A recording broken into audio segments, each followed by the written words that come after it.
parole aux associations.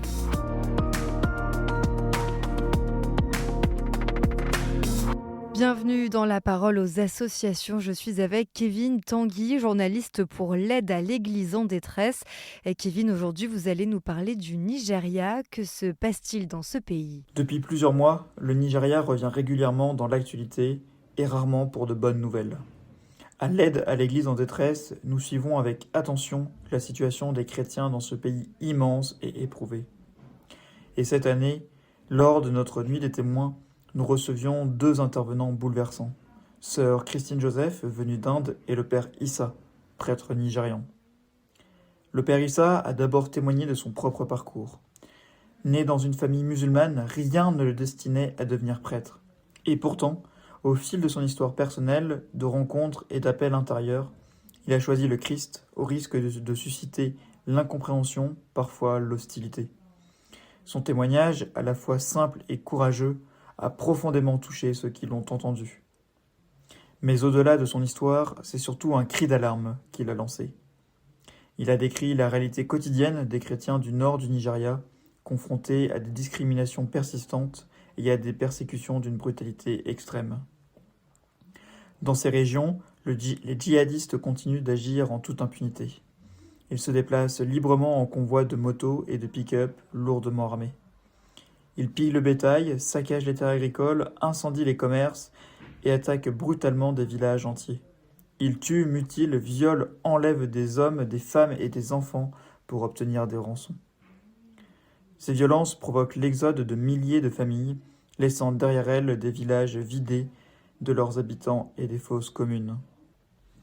Et face à cela, le gouvernement nigérian se contente trop souvent de condamnations verbales.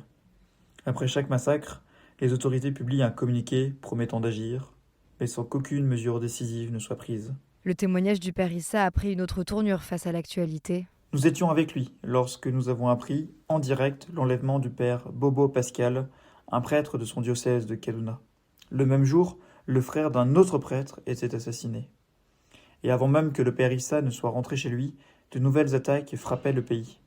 25 lycéennes enlevées dans le nord-ouest, puis 300 élèves kidnappés dans l'ouest le 21 novembre. Ces chiffres donnent le vertige, mais ils sont le quotidien de millions de Nigérians. Face à l'ampleur de cette crise, les évêques du Nigeria ont pris la parole. Dans une déclaration publiée le 25 novembre, ils dénoncent la dégradation alarmante de la sécurité, en particulier dans le nord et la Middle Belt.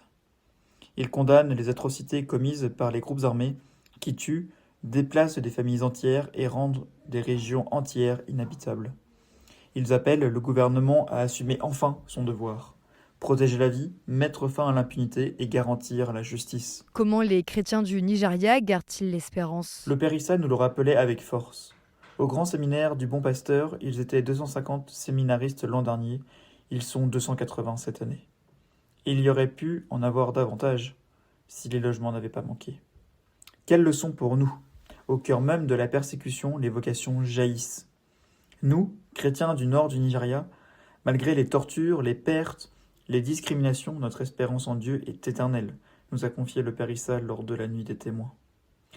Les chrétiens du Nigeria demandent peu pour voir revenir sur leurs terres ancestrales, vivre en sécurité et pratiquer leur foi dans la paix. Chers auditeurs, cette espérance, c'est vous aussi qui la faites vivre. Par vos dons, vos prières, votre soutien fidèle, vous permettez à l'Église persécutée au Nigeria de tenir debout.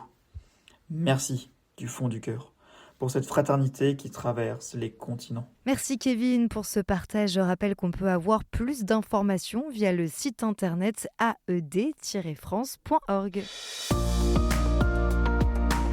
La parole aux associations.